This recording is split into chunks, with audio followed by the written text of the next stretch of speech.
I was at the Grand Central Terminal in New York City, Friday afternoon, waiting for the Long Island Railroad train back home. It had been 3 years since I buried my son, 3 years since I saw Henry's coffin lower into the earth, 3 years since my life was cut in two. I was near the commuter tracks, close to the display board, when I saw him. It was him. The same height, the same way of walking, the same curve in his shoulders when he adjusted his backpack, even the way he tilted his head to check his phone for directions. That thing Henry always did, as if the world was a map written in small print. My heart stopped. I dropped my leather tote bag. The cans of diet soda I'd bought for the ride rolled across the marble floor. I didn't care. I ran toward him. "Henry!" I yelled. "Henry, my boy!" He turned, and then I saw his face. It was him. The same sharp jawline, the same faint scar near his left eyebrow. From that time he fell off his skateboard when he was 12, and he told me that story on his 21st birthday. I started crying. I couldn't stop. My hands were shaking when I reached out for him. "Henry, how is this possible?" He looked at me, and in that gaze, I saw something that chilled me to the bone.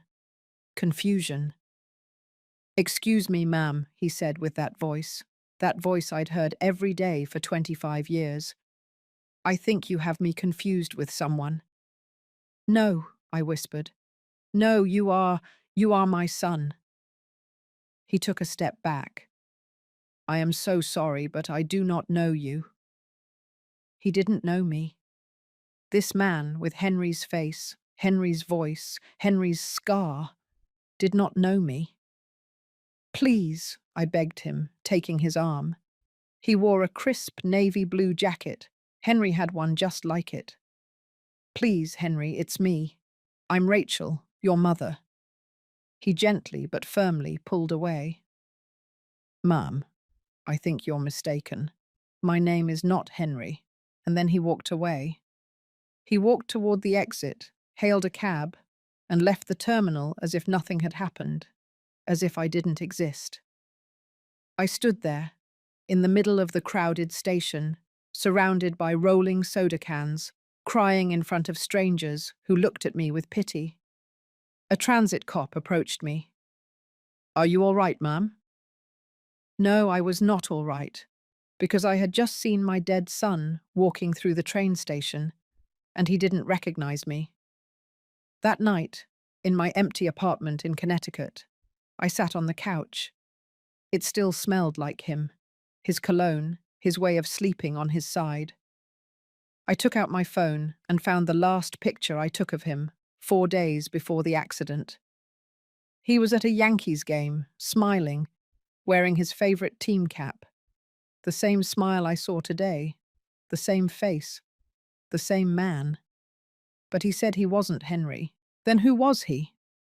And most importantly, why did he have the identical face of my deceased son?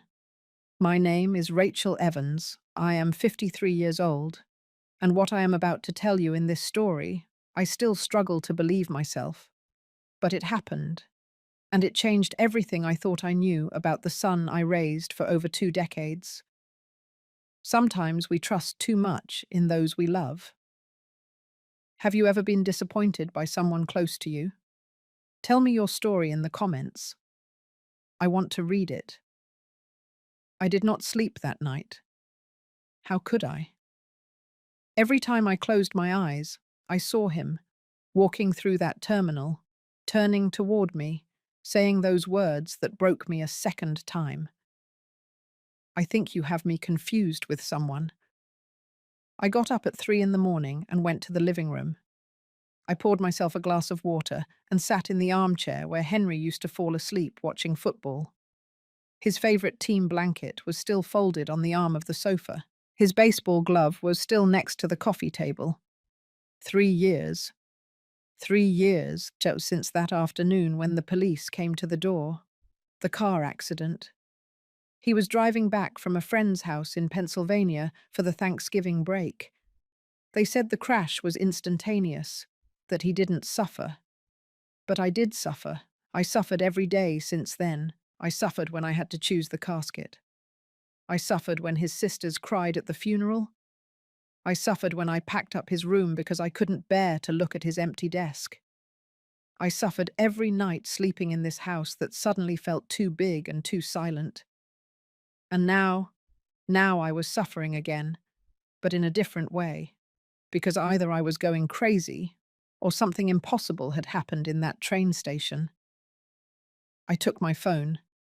My hands were shaking when I opened the photo gallery. I searched for Henry's last photo.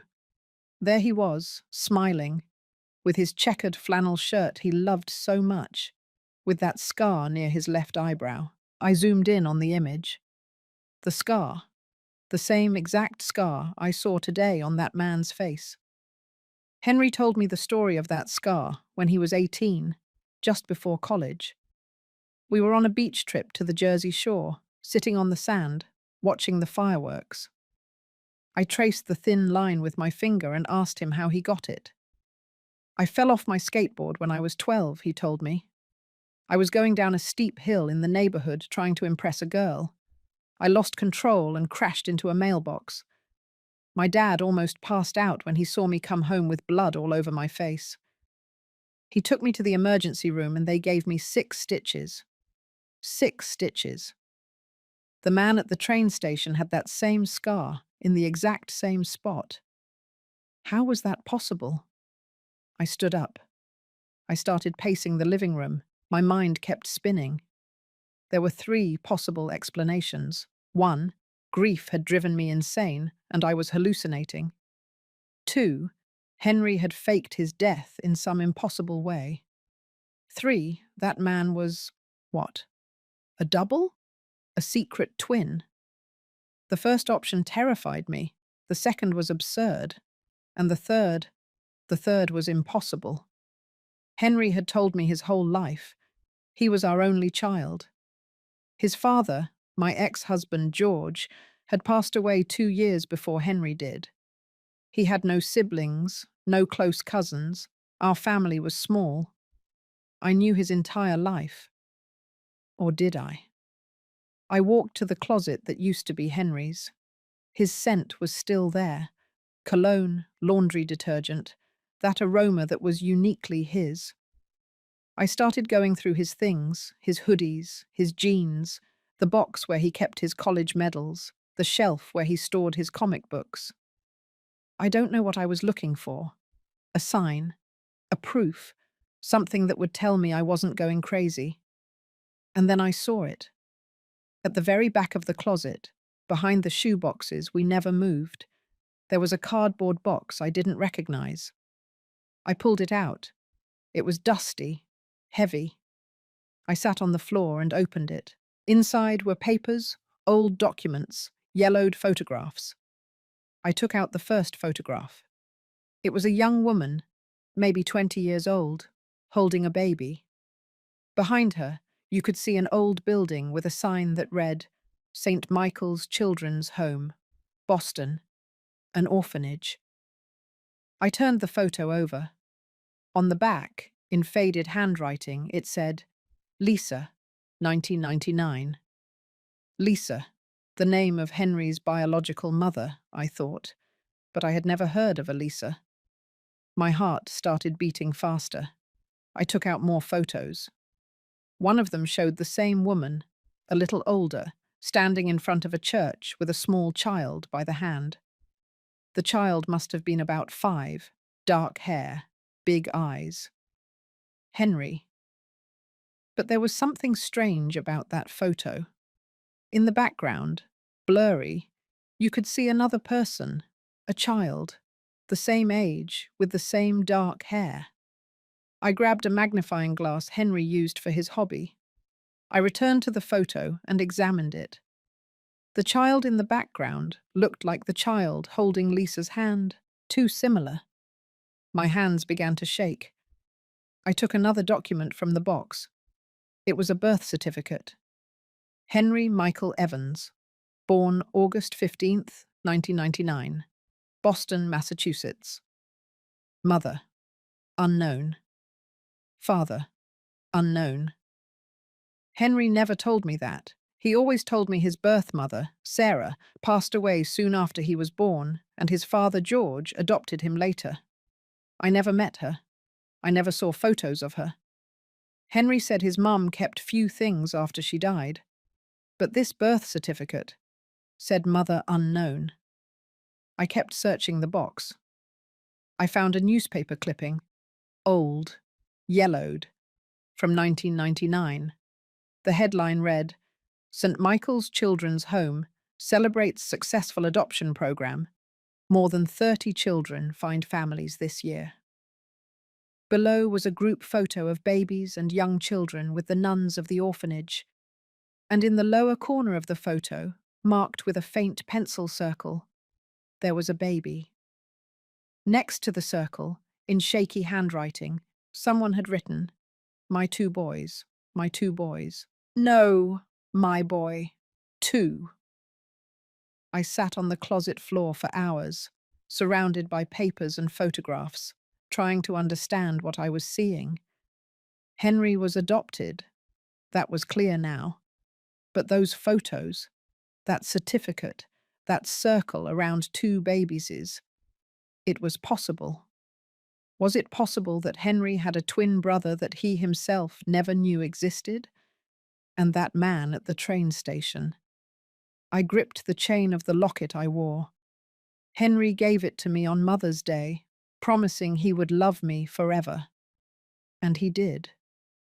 But now I had to know the truth, even if it hurt, even if it devastated me, even if it changed everything I thought I knew about the son I loved. I had to find that man from the train station, and I had to discover who he really was. As I tell all this, I think about where you might be listening to me. Write the name of your city in the comments. I returned to Grand Central on Monday. I couldn't wait. I couldn't sit at home surrounded by old photos and unanswered questions. I needed to see him again. I needed to confirm I hadn't imagined it. I arrived at 10 in the morning, the same time as Friday. I grabbed a coffee, even though I didn't feel like drinking it. I walked slowly through every track platform, searching.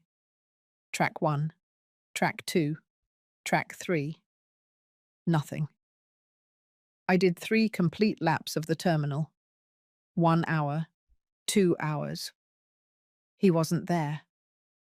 I sat in the terminal cafe with a coffee I didn't want to drink. My hands were shaking. My heart was beating too fast. What if I had imagined it? What if it wasn't real? A maintenance worker passed by, wiping down the tables near me.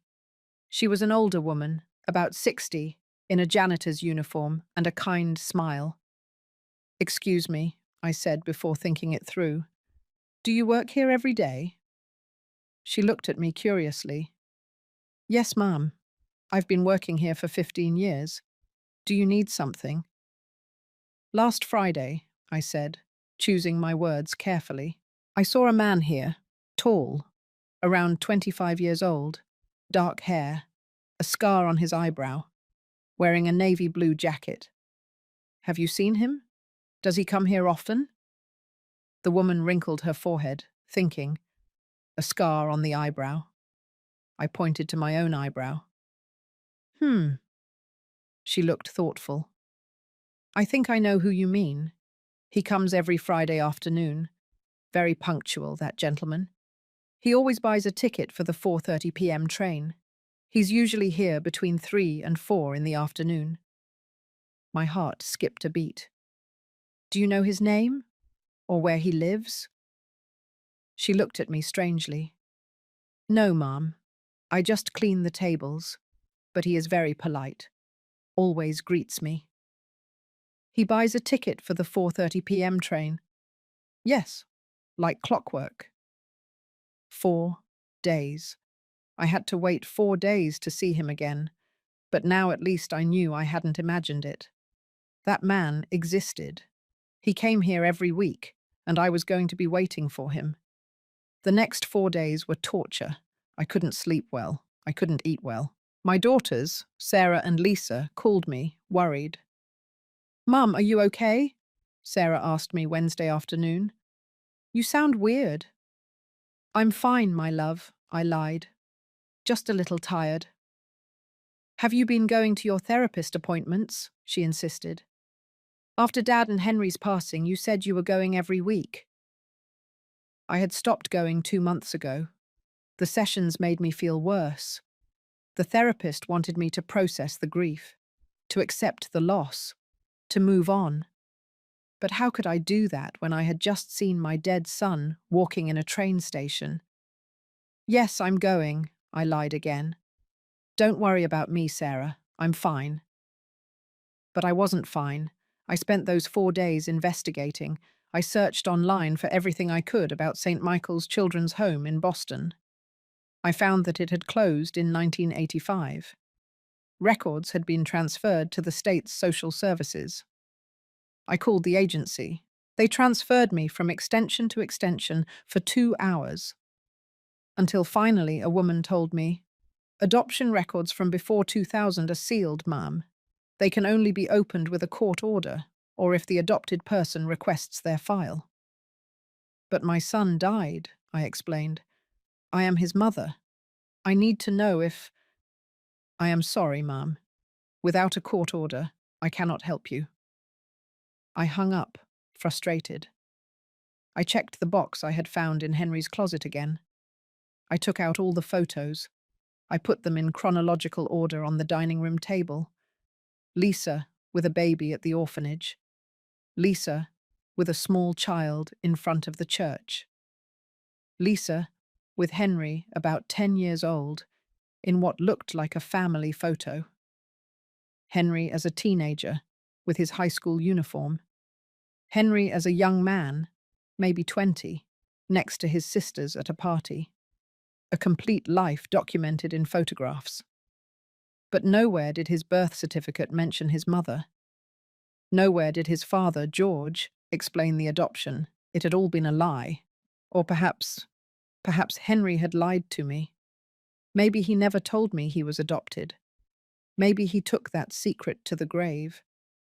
And if Henry had a twin, if that man at the train station was his brother, where had he been all these years? Why did they never meet? Why were they separated? So many questions, and only one way to find the answers: to return to that train station on Friday. On Friday, I arrived at 3 in the afternoon, an hour before he was supposed to appear, according to the cleaning lady. I sat in the cafe with a view of the main entrance. I ordered another coffee I wasn't going to drink. I put my phone on the table with Henry's last photo open. I looked at it every 5 minutes, comparing. The same eyes, the same nose, the same mouth. By 3:30, my heart was beating so fast I thought I was going to have a heart attack. At 10 minutes to 4, I saw him enter. It was him. He walked straight to the ticket machines. He took one. He started walking toward the commuter tracks. I stood up. My legs were shaking. This time, I wasn't going to run toward him yelling like a madwoman. This time, I was going to be smarter. I followed him at a distance. He checked the train schedule. He moved calmly, unhurriedly, like someone who has an established routine. He walked toward the newsstand. He bought a bottle of water, a copy of the New York Times. I followed him 10 feet back, pretending to check products on the stands. He hadn't seen me yet. He passed the pretzel stand. And then, as if he sensed someone watching him, he turned. Our eyes met. I saw the recognition on his face. He didn't recognize me, but he recognized that I was the woman from last Friday, the crazy woman who had confused him with someone else. He took a step back. "Please," I said quickly, raising my hands to show I wasn't a threat. "Please don't leave. I just want to talk to you." He looked around, as if searching for help. "Mom." I already told you last week I don't know you. I know, I said, approaching slowly. I know, and I believe you, but I need you to listen to me for just 1 minute. Please. He hesitated. I saw in his eyes that he was considering simply leaving. My son died 3 years ago, I said quickly before he could escape. His name was Henry Evans. And you? You are identical to him. He frowned. There are many people who look alike, Mum. Not like this, I insisted. You have the same scar as him. I pointed to my eyebrow. In the exact same spot, the same facial features, the same voice. He unconsciously touched the scar. That doesn't mean… Were you adopted? I asked directly. The change in his expression gave me the answer before he could speak. Surprise, discomfort, and something else. Fear? That is none of your business, he finally said, his voice tense. My son was also adopted, I said, from an orphanage in Boston, St. Michael's Children's Home, in 1999. I saw his face go pale. How do you know? Because I found documents, I said. Photos, a birth certificate, and I think you and my son were brothers. He shook his head. No, that is impossible. Why? Because I don't have siblings. I was born alone. They told me when I requested my adoption file 20 years ago. Are you sure? I pressed. Did you see the complete file? Did you read everything? He gripped the handle of his bag tightly. They told me my birth mother left me at the orphanage, that she was alone, that she couldn't take care of me. That is all I know. And your date of birth? I asked, my heart in my throat. He looked at me suspiciously.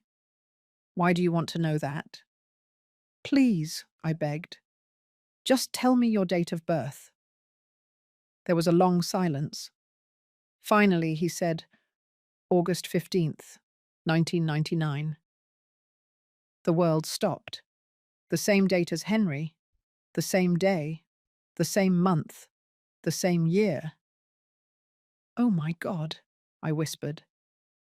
He had also realized. I saw his face change, how the slow, terrible comprehension began to dawn in his mind. No, he said, shaking his head. No, that is not. It cannot be. What is your name? I asked with a trembling voice. He looked at me, and in his eyes I saw the same pain I felt. Robert, he finally said. My name is Robert. Robert, the name that Henry's biological mother, Lisa, had perhaps never forgotten. And suddenly, everything made sense. Henry never knew his true birth mother's name. I think we need to talk, I said softly. He nodded slowly, still in shock. Yes? He said in a hoarse voice. I think so. And there, in the middle of a busy train station in New York City, two strangers, united by a deceased man and a 25-year-old secret, we began to discover a truth that would change our lives forever. What would you have done in my place? Would you have believed him? Leave me your opinion in the comments. We ended up sitting in the terminal cafe. Robert had abandoned his ticket. I had left my bag too. Neither of us could think about catching a train at that moment. He sat across from me, hands on the table, staring at his coffee cup without touching it. I held mine, seeking warmth even though I wasn't cold. For the first 5 minutes, neither of us spoke. What do you say at a moment like this? How do you begin a conversation that could change everything you thought you knew about your life? Finally, I broke the silence. Since when did you know you were adopted? I asked softly. Robert looked up. Up close, the similarities to Henry were even more striking. The same shape of the eyes, the same wrinkles on his forehead, even the way he pursed his lips when he was thinking. "I always knew," he finally said. "My parents, my adoptive parents, never lied to me about it. Since I can remember, they told me they adopted me because they loved me and wanted me in their life. Were they good to you?" A small smile appeared on his face. "They were wonderful. My dad was a salesman in a tech company. My mum was a substitute teacher. We didn't have a lot of money, but we had love, a lot of love." His smile faded. "They both passed away 10 years ago, 6 months apart. My mum first, from cancer. My dad later, I think from loneliness." I nodded. I knew that kind of love, the kind of love that kills you when the other person leaves. "And did you ever look for your biological family?" "I tried once," Robert said, playing with his cup. "About 20 years ago, I went to the state's social services. I requested my adoption file. They gave me what they had. It wasn't much. A birth certificate that said mother unknown, father unknown. A report that said I was found at the door of St. Michael's Children's Home when I was only a few days old. A handwritten note that said, 'Please take care of my baby. I cannot give him what he deserves.'" My heart sank. "A note?" "Yes, I still have it at home. I saved it all these years." He paused. "They told me my mother was probably very young, that maybe her parents forced her to leave me. In those times, a single woman with a baby, well, you know how it was." Yes, I knew. The late 90s in the US. The stigma, the shame. Families that hid their pregnant daughters or sent them away. "And they never told you that you might have a brother?" "Never. The file didn't say anything about that. And when I asked if there was more information, they told me no, that the orphanage records were incomplete, that many documents had been lost when the place closed down." I took out my phone. I opened the photo of Henry. I put it on the table between us. This was my son, Henry. Robert looked at the photo, and I saw his face change, how disbelief gave way to astonishment, how his eyes filled with tears he was trying to hold back. "It's like looking at myself in a mirror," he whispered. "I know." "When did he die?" 3 years ago. A car accident. It was very fast. He didn't suffer." Robert passed his finger over the phone screen, zooming in on the image. "Did he know he was adopted?" I shook my head. "No, and I didn't know either until last week. I found a box hidden in his closet. Documents, old photos, a birth certificate that said father unknown. Everything he never told me. Why do you think his mother, his birth mother, didn't tell him?" "I don't know," I admitted. "Lisa, his birth mother, passed away 3 years ago. I never had a chance to ask her.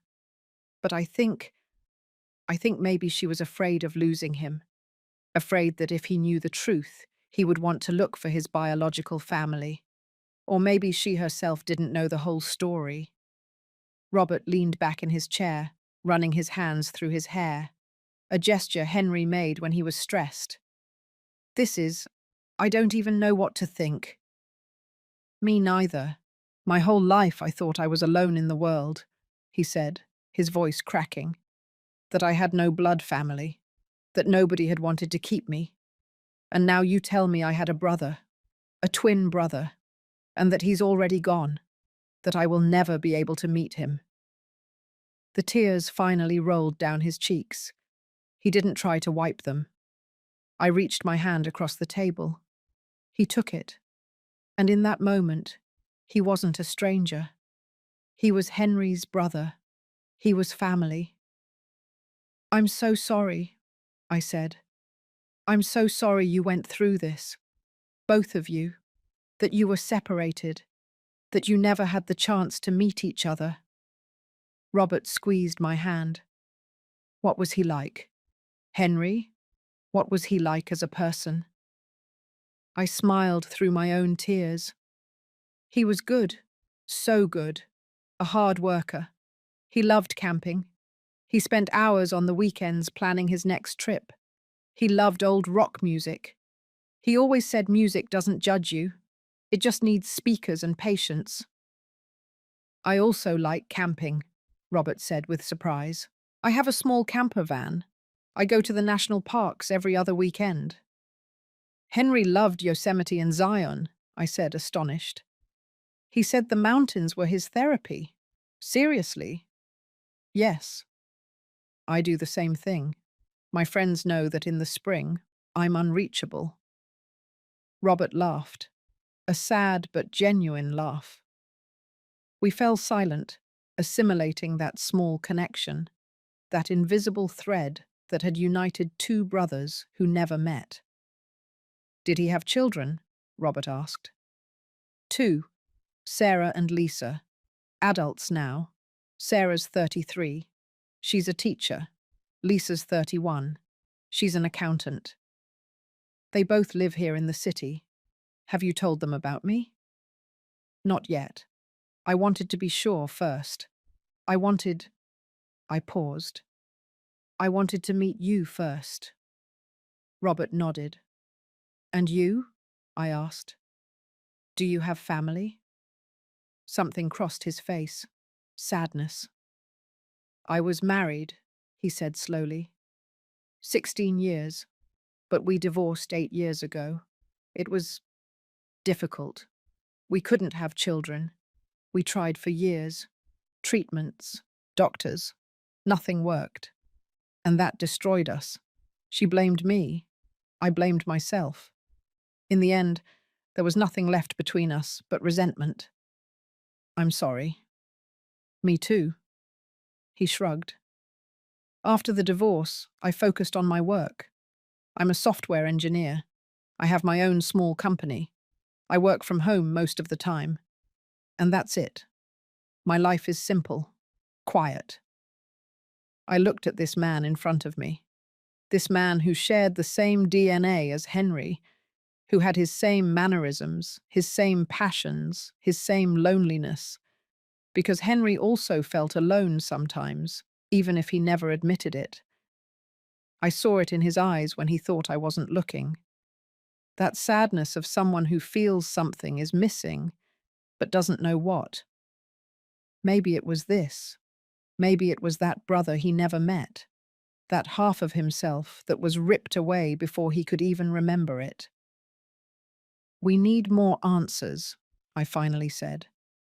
We need to know what really happened. Why were you separated?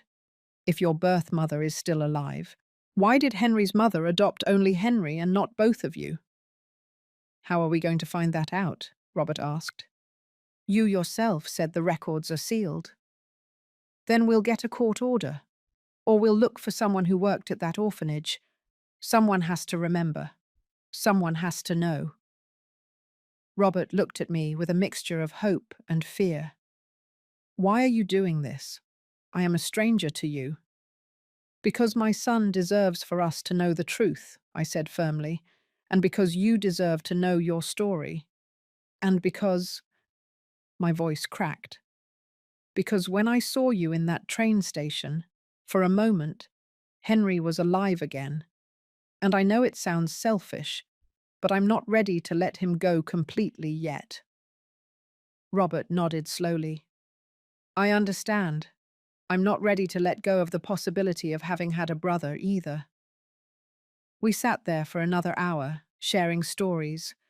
He told me about his childhood in New Jersey, where he grew up, about how his father taught him to fish, about how his mother sang him lullabies when he was sick. I told him about Henry, about how we met at a charity event when we were 28, about our small wedding in a town hall, about his sisters, about 25 years of motherhood that passed too quickly. And as we talked, I began to see not only Henry in Robert, but Robert himself. A kind man, a lonely man, a man who had spent his whole life feeling that something was missing without knowing what it was. Maybe I could give him that. Maybe I could give him the family he never knew he had. And maybe he could give me something too, not a replacement for Henry. Nobody could replace him. But maybe a connection, a reason to keep going, a way to keep my son's memory alive. When we finally stood up to leave, it was already dark outside. "Can I have your phone number?" I asked. "To keep you informed of what I find. And well, to talk, I guess." Robert smiled. That Henry smile that melted my heart. I would like that. We exchanged numbers. We walked out of the station together. He walked toward an old but well-maintained car, a silver Ford from 2010. Before getting in, he turned to me. "Thank you," he said, "for not thinking I'm crazy, for believing me, for wanting to know the truth." "Thank you," I replied, "for not running away when that hysterical woman chased you through the train station." We both laughed, a soft laugh that relieved some of the weight of everything we had discovered. I watched him drive away, and as I watched his taillights disappear into the traffic, I touched my locket. "Henry," I thought, "I don't know if this is a sign from you or just a cruel coincidence from the universe, but I found your brother, and I'm going to find out what happened to you both. I promise." The wind blew softly, moving the leaves of the trees in the parking lot. And for a moment, just for a moment, I felt as if Henry was there with me, telling me I was doing the right thing, telling me to keep going, telling me I wasn't alone. Over the next 3 days, Robert and I texted constantly. At first, they were simple things. "Good morning. Good night. How was your day?" But then they started to become deeper. He sent me photos of his camper van trips, green trees hanging over a lake, red rocks in a canyon, a campfire at night. I sent him photos of Henry, of our wedding, of his sisters when they were little, of the house Henry grew up in. And in every photo, Robert saw something familiar, a posture, an expression, a way of smiling. "It's like seeing a life I could have had," he texted me one night. "It's like seeing a version of my son I never knew," I replied. Thursday morning, he called me. "I found something," he said, without even saying hello. His voice sounded shaky. "I was going through my things, looking for the adoption file they gave me 20 years ago, and I found the note, the one my birth mother left. Do you have it there?" "Yes, I've been reading it over and over, and there's something I didn't see before." "What is it? Can I come to your house? I need to show you this in person." My heart cut faster. "Of course. Yes. Come whenever you want. Is in an hour okay?" "Perfect." I hung up the phone with trembling hands. 1 hour. In 1 hour, I was going to have Robert here, in the house I shared with Henry, in the space that had been ours for over 20 years. Was I ready for that? I didn't know, but I needed to know what he had found. I spent that hour obsessively cleaning, even though the house was already clean.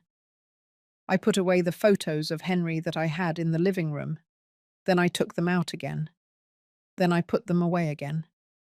Was it weird to have photos of my deceased son when his twin brother was coming? Was it weird not to have them? In the end, I left them where they had always been. Henry was my son. This was his house, and I wasn't going to hide that. When the doorbell rang, I almost jumped out of the armchair. I opened the door.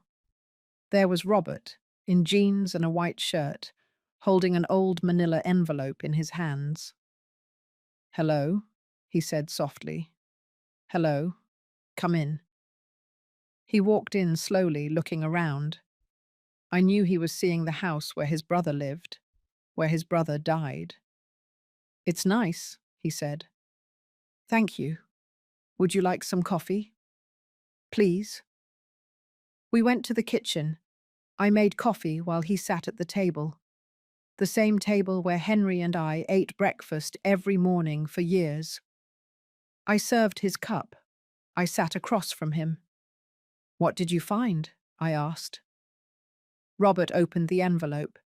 He took out a yellowed paper, carefully folded. He put it on the table between us. "This is the note," he said. I leaned in to read it. The handwriting was shaky, feminine, from someone who had been crying while writing. It said, "Please take care of my baby. I cannot give him what he deserves. His father wants nothing to do with us. My family has kicked me out of the house. I have no job. I have no money. I am barely 17, and I do not know how I will survive myself, much less care for a child. Please, give him a good family. A family that loves him, a family that gives him everything I cannot. His name is Robert. Please do not change it. It is the only thing I can leave him. God bless you for taking care of him. L.M." I read the note 3 times. "L.M.," I finally said. "Do you have any idea who that might be?" When they gave me this note 20 years ago, the social worker told me that the initials probably corresponded to Lisa Miller, that was the name that appeared in some orphanage documents as the mother who had left me there. Lisa Miller. Oh my God, I whispered. "But here's what I didn't understand until now," Robert said, pointing to the note. "It says my baby, singular. It doesn't say my babies. It doesn't mention there were 2. Maybe she didn't know she was going to have twins." I thought that too. But then I looked at this. He took another paper from the envelope. It was a copy of his birth certificate. My date of birth is August 15th, 1999, but it says I was born at 2:30 in the afternoon at Boston General Hospital. I took out my phone. I opened the photos from Henry's box. I found his birth certificate. Henry's said he was born August 15th, 1999, at 2:15 in the afternoon at the same hospital. Robert nodded slowly. 15 minutes apart. That means the doctors knew there were 2, that Lisa knew there were 2. So why does the note only mention 1? "That is the question," Robert said, his voice tense. "Why would a mother who leaves her babies at an orphanage only write about one of them?" We fell silent, thinking. And then slowly, a terrible idea began to form in my mind. "What if she didn't leave both of them?" I said softly. Robert looked at me. "What do you mean?" "What if she only left one? What if she kept the other?" I saw his face change, how the realization hit. "Henry," he whispered. "She kept Henry, and she left me." The words hung in the air between us, heavy, painful. Robert got up from the table. He started pacing the kitchen, running his hands through his hair. That Henry gesture when he was agitated. "Why?" he asked, his voice broken. "Why would she keep one and leave the other? How does a mother do that?" "I don't know," I said, feeling my own tears. "I don't know, Robert. She was 17. She was alone. No family, no money," he continued, his voice rising. "And she decided she could care for one baby, but not 2. How did she make that decision? How did she choose?" "Maybe she had no choice," I said softly. "Maybe she thought it was the only way to survive." "But she chose!" he yelled. Then he stopped, breathing hard. "I'm sorry. I shouldn't have yelled." "It's okay. You have a right to be angry." He slumped into the chair, his head in his hands. My whole life I thought my mother hadn't wanted me, that she had abandoned me because she didn't love me. And now I discover that she abandoned me because she loved me less than my brother. We don't know that, I said, although I didn't even believe my own words. What else can it be? He looked up, his eyes red. She chose Henry. She kept him. She raised him. She loved him. And me, she left me with a note in an orphanage. I didn't know what to say. There were no words that could fix this. I need to find her, he finally said. I need to find Lisa Miller. I need to ask her why. Lisa passed away 3 years ago, I reminded him. Are you sure it was the same person? Henry's mother? I paused. The truth was I wasn't completely sure. Henry's adoptive mother was Sarah. Maybe Lisa was her sister. I have photos of her, I said, from when she was young. I found them in Henry's box. Can I see them? I went to my bedroom. I took out the box.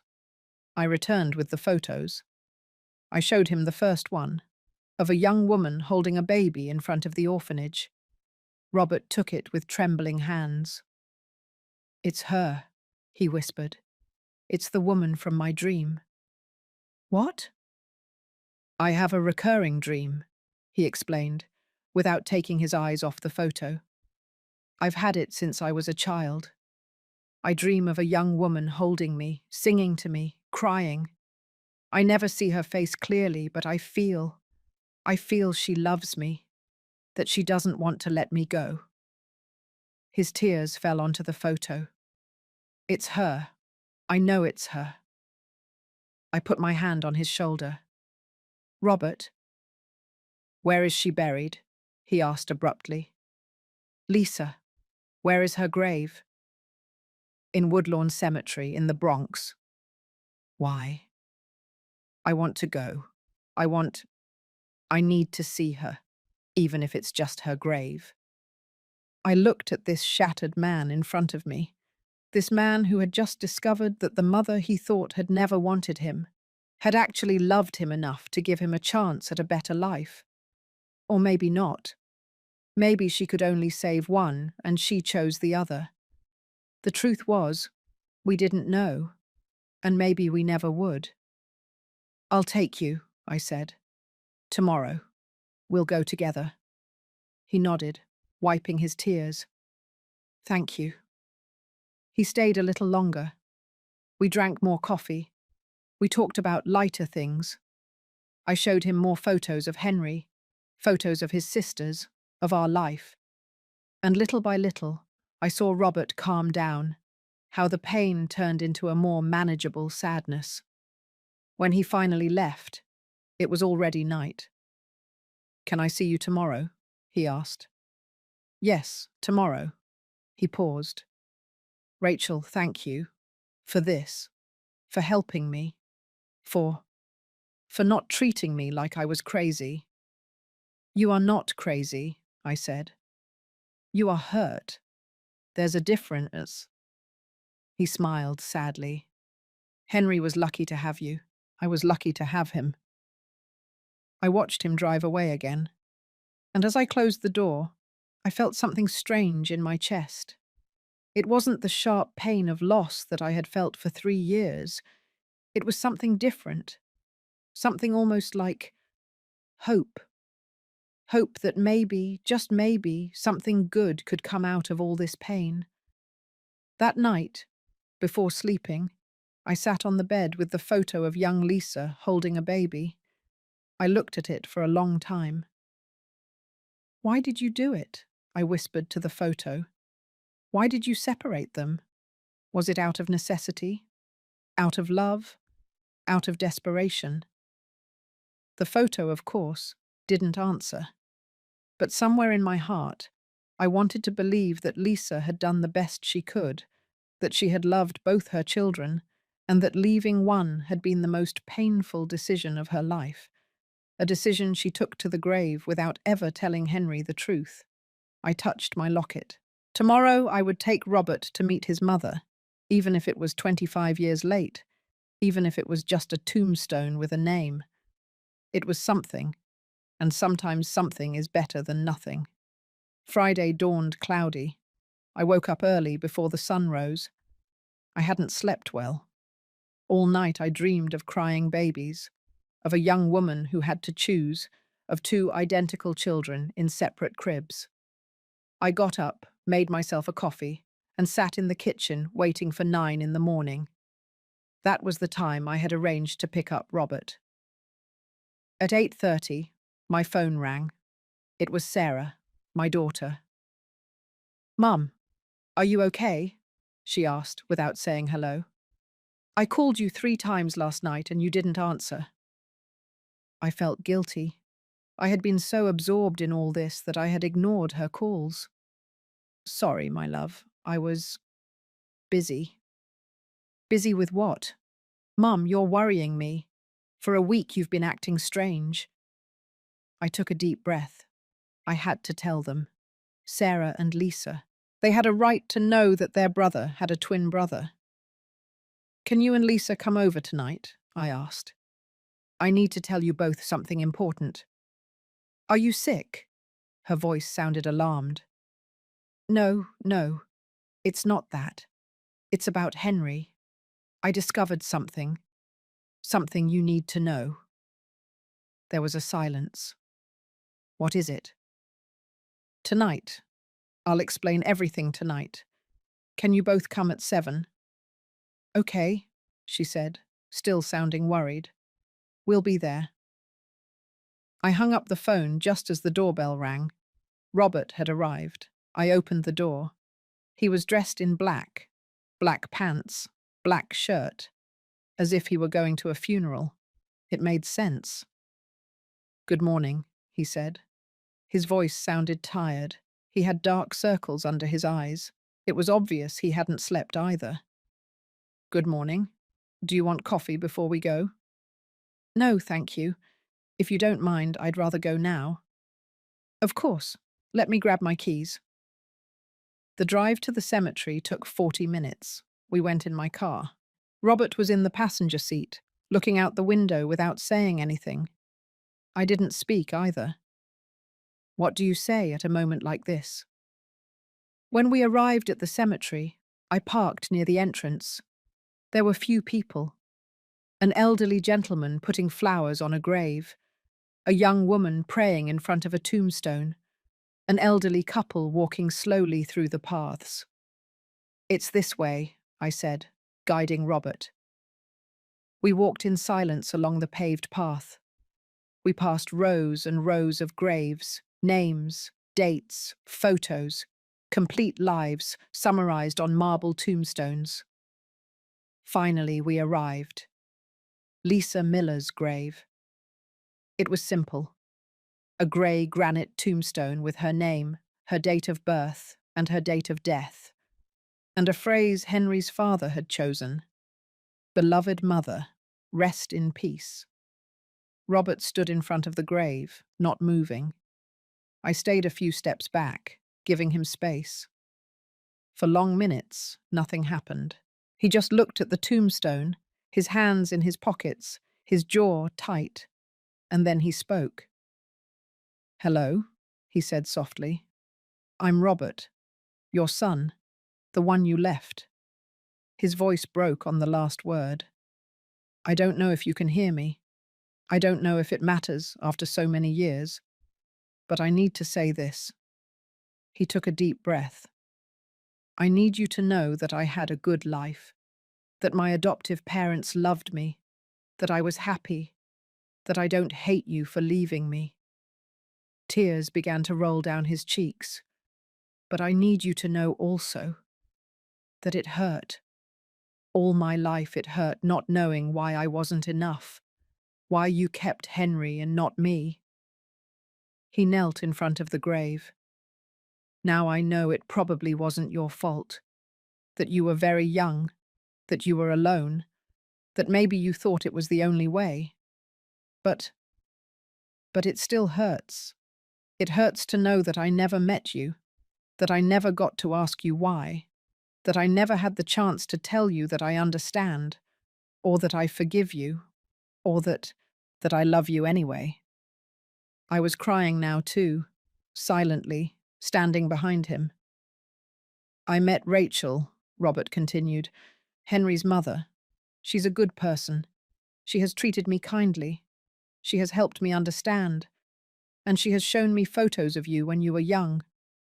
I saw the photo of the orphanage. I saw you holding that baby. I saw the love in your eyes. He wiped his tears with the back of his hand. I want to believe you held me that way too, even if it was for one day, even if it was for a few hours. I want to believe you loved me before you let me go.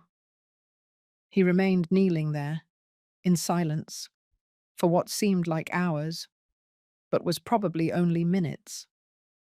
Finally, he stood up. He turned to me. "Thank you for bringing me," he said.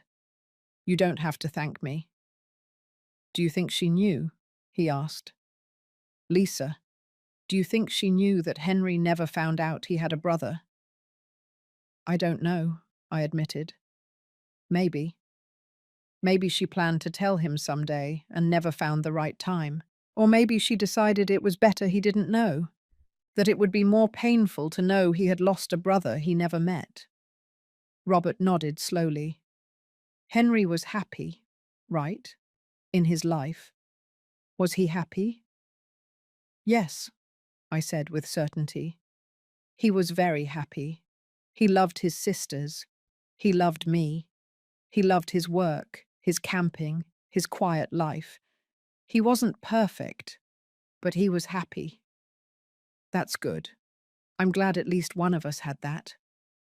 You can have that too, I said softly. He looked at me.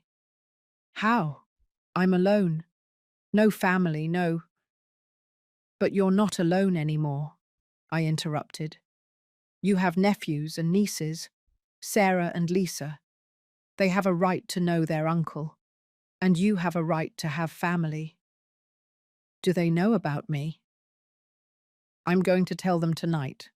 They're coming to my house, and I would like you to be there, so they can meet you. Robert fell silent, processing this. Are you sure? I don't want to intrude on your family. You are not intruding. You are part of this family. You always were, even if nobody knew it. He nodded, his eyes shining with new tears. But this time they weren't tears of pain. They were of something else, something that looked like hope. We stayed a little longer at the cemetery. I knelt in front of Lisa's grave, and I spoke to her too. Hello, Lisa, I said softly. I know Henry loved you. He always spoke of you with such affection. He said you were the best mum in the world, and I believe you were. You did what you thought was right, and thanks to you, Henry had a beautiful life. I paused. But Robert also deserves to be remembered. He deserves to be part of this story, so I'm going to make sure he is. I promise you. I put fresh flowers on the grave, yellow roses, Lisa's favourites, according to Henry's high school yearbook. When we left the cemetery, the sun had come out. The clouds had cleared a bit. Are you hungry? I asked. I know a place nearby that makes delicious burgers and fries. Robert smiled. A small but genuine smile. I would love that. We went to a small diner that Henry and I used to frequent. It hurt a little to enter without him, but it also felt good to take Robert, as if it were a way to keep the connection alive. We ordered burgers, fries, and milkshakes, and as we ate, we talked. Not about heavy things, not about Lisa, or secrets, or pain. We talked about simple things, about his work as an engineer, about my years as an event planner before I retired, about his camping trips, about my grandchildren. And I realized something. I liked Robert, not just because he looked like Henry, not just because he was his brother, but because he was a good person, kind, thoughtful, with a good sense of humor that came out when he felt comfortable. You know, he said at some point during the meal, when I first saw you in that train station, I thought you were crazy. A woman crying and yelling that I was her dead son. It was terrifying. I laughed. I must have looked like a lunatic. I'm sorry about that. Don't be, he said with a smile. If you hadn't done that, if you had been calmer, I probably would have run away and never discovered all this. That's true. Sometimes the crazy things are the ones we need to do. We finished eating and ordered more coffee. We were in no hurry to leave. It was nice to be there, in that small corner of the world, without pressures or expectations. What time do you want me to come to your house tonight? He finally asked. At 7. Sarah and Lisa will be arriving around that time. Are you nervous? Very, I admitted. I don't know how they'll react. It's a lot to process. It's been a lot for you too, Robert pointed out, and you've handled it incredibly well. I don't know if incredibly well is the right description. I've cried every day for the last week, but you kept going. You investigated. You found me. You helped me. That took a lot of strength. His words warmed my heart. Thank you, I said softly. No, thank you. For everything. We looked at each other across the table. And in that moment, I felt something I hadn't felt in a long time. It wasn't romantic attraction. Not yet. It was connection, understanding, the feeling that someone truly sees you and accepts what they see. We paid the bill and left the diner. The sun was shining completely now. It was a beautiful day. I'll see you at 7 then, I said, when we arrived at where his car was parked. At 7, he confirmed. And Rachel? Yes. Thank you. For everything. For this day. For making me feel like I belong somewhere. You always belonged, I said. It's just that nobody had realized it. I watched him drive away, and as I drove back home, I thought about everything that had happened in the last week. A week ago, I was alone in my empty house, drowning in my grief for Henry. Now I had Robert. I had a mystery to solve. I had a reason to get up every morning. It wasn't the same as having Henry back. Nothing could replace that. But it was something. And as I had told Robert, sometimes something is better than nothing. That afternoon, I prepared the house for the meeting. I cleaned, I made coffee, I got cookies, and I took out all the photos. The ones from Henry's box, the ones of Lisa, the ones of the birth certificate, the note from Lisa. Everything was going to come out into the light tonight, and I didn't know how my daughters would react. I only knew they deserved the truth, the whole truth, even if it hurt. I still wonder if I did the right thing by looking for the answers. And you? What would you have done in my place? At 7 sharp, the doorbell rang. It was Sarah and Lisa. I opened the door and there were my 2 daughters. Sarah in her business suit, straight from work. Lisa in jeans and a casual shirt, her accountant uniform. Mom, Sarah said, hugging me. You had us so worried. I know, my love. Come in. Sit down. I'm going to explain everything. They walked into the living room. They sat on the sofa, side by side, looking at me with concern. What's going on, Mum? Lisa asked. Sarah said you discovered something about Henry. I took a deep breath. Where to start? A week ago, I began. I went to the train station and I saw someone that I thought was your brother. Sarah frowned. How did you see Henry? Mum, Henry died 3 years ago. I know. But this man, he was identical to him. The same face, the same voice, the same scar on his eyebrow. Lisa and Sarah looked at each other, worried. Mum, Lisa said softly, have you been taking your medication? Have you been going to your therapist appointments? I'm not crazy, I said firmly, and I'm not hallucinating. This man is real. And it turns out he is your brother's twin brother. Silence. Sarah was the first to speak. What? Your brother had a twin brother.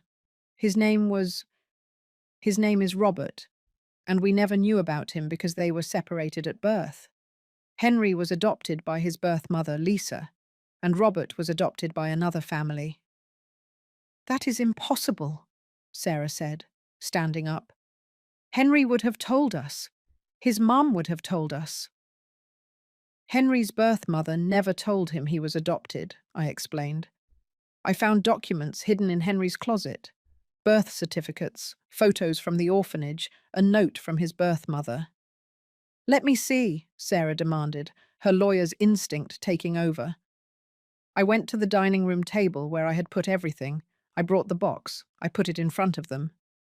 Lisa and Sarah started going through the documents. I saw their faces change, from skepticism to confusion, from confusion to astonishment. Oh my God, Lisa whispered, looking at the birth certificate. It's true. Henry was adopted. And this Robert? Sarah asked. Where is he? Did you meet him? Yes, I met him. We've been talking all week, investigating, trying to understand what happened. And what happened? Lisa asked. I told them everything. About Lisa Miller, about how she had twins at 17, about how she apparently kept Henry and left Robert at the orphanage, about the note, about the grave. When I finished, both were silent. This is... Sarah couldn't find the words. It's too much. I know. Why did he never tell us? Lisa asked, her voice breaking. Why did Henry never tell us he was adopted? Because he never knew, I said softly. His mother never told him, and when she passed away, the secret died with her. Until now, Sarah said. Until now. The doorbell rang again. The three of us turned toward the door. That must be Robert, I said. I asked him to come so you could meet him. Now? Sarah exclaimed. Mum, this is too fast. We haven't even processed. I know, but he is so alone, and you are his family, the only one he has left. I went to open the door. Robert was there, with a box in his hands and looking nervous. Hello, he said. I brought cupcakes. I didn't know if it was appropriate, but... It's perfect, I said, smiling. Come in. I led him to the living room, and I saw the exact moment my daughters saw Robert for the first time. The shock on their faces, the disbelief, the recognition. Because there he was, an exact copy of their brother, standing in their living room. Oh my God, Sarah whispered. You're identical to Henry, Lisa finished, standing up. Robert stood there, uncomfortable, not knowing what to do. Hello, he finally said. I'm Robert, and I know this is very strange for you. It is for me too. There was a long silence. Then Sarah walked toward him. She looked at him closely. She studied his face, the scar, the eyes, everything. You have his smile, she said with tears in her eyes. The same smile Henry had when he was nervous. Really? Yes. She wiped her tears. I don't know what to think. I understand, Robert said. If you want me to leave. No, Lisa said suddenly, approaching too. No, stay. We need to talk, to meet you, to understand all this. We all sat in the living room. I served coffee. I cut the cupcakes Robert had brought, and we started talking. At first, it was awkward. Basic questions. What do you do for a living? Where do you live? Are you married? But slowly, the questions became deeper. What was it like growing up not knowing you had a brother? Sarah asked. Robert thought before answering. Lonely, he finally said. I always felt like something was missing, as if there was a void in my life I couldn't explain. My adoptive parents were incredible. Don't get me wrong, but there was something, a connection I didn't have with anyone. Henry used to say something similar sometimes, Lisa said quietly. When he drank a little too much at Thanksgiving, he would say that sometimes he felt as if he had left something important behind, as if he had forgotten something. Mum, do you remember? I nodded. I remembered. Henry had those moments of inexplicable melancholy. Maybe we felt each other, Robert said. Maybe on some deep level, we knew we were missing the other. Twins have that, Sarah said, who had started Googling on her phone. There are studies on twins separated at birth. Many report feeling an inexplicable connection, similar dreams, similar tastes, even physical pains at the same time. Really, oh? Robert asked. Yes, it's fascinating. Sarah looked at him with renewed curiosity. Do you have any allergies? To shellfish? Why? Henry, too, Lisa said. He was allergic to shrimp. Once his whole face swelled up at a restaurant. The same thing happened to me when I was 22, Robert said. I ate shrimp cocktail at a wedding and ended up in the emergency room. And your coffee? Sarah asked. How do you drink it? Black with a little sugar. Just like Henry, Sarah and Lisa said at the same time. Robert laughed, a laugh that sounded exactly like Henry's. This is very weird, he said, but it's also incredible. Do you have photos from when you were a kid? Lisa asked. I would like to see them. Yes, I brought some. Robert took out his phone. I thought maybe you would want to see. He passed the phone. Sarah and Lisa looked at the photos. I came closer too. There was Robert as a child, 5 years old, smiling with 2 missing teeth. Oh my God, Sarah said. He's identical to this photo of Henry. She went to a shelf and picked up a picture frame. It was a photo of Henry at the same age, 5 years old, smiling with 2 missing teeth. We put them side by side. They were indistinguishable. How is it possible that you never met? Lisa said, shaking her head. 25 years living in the same state, maybe in the same city, and you never crossed paths. Until now, Robert said softly, looking at me. Thanks to your mum. Mum was always kind of a detective, Sarah said with a small smile. When we were kids and we did something wrong, she always found out who it was. She said she had a sixth sense. It wasn't a sixth sense, I said. It was just paying attention. Well, I'm glad you paid attention this time, Lisa said. She looked at Robert. Because now we have an uncle we never knew we had. An uncle? Robert repeated with a trembling voice. Well, what else would you be? Sarah said practically. You're Henry's brother. That makes you our uncle. I saw Robert's eyes fill with tears. I never thought I would have nieces and nephews. Well, now you have 2, Lisa said, and soon to be 3. My husband and I are adopting a baby girl in 2 months. Seriously? Robert wiped his tears. Congratulations. Thank you. And now that baby is going to have a great uncle we never knew existed.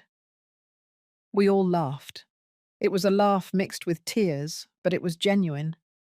We spent the next 3 hours talking, comparing stories, finding similarities, filling in the blanks.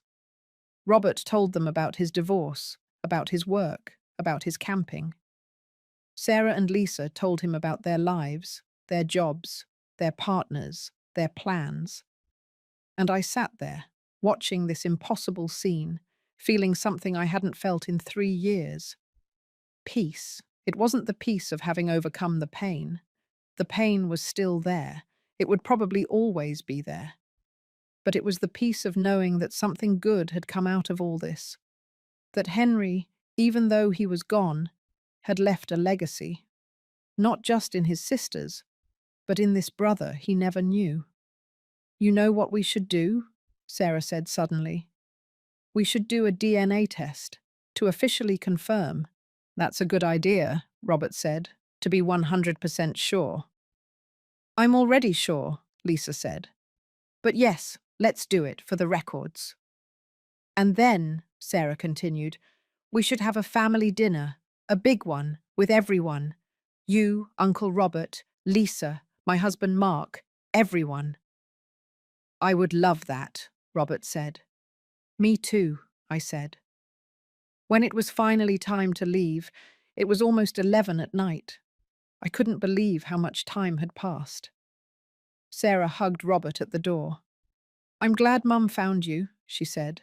"Henry would have wanted us to meet." "I'm glad too," Robert said, returning the hug. Lisa hugged him next. "Welcome to the family, Uncle Robert."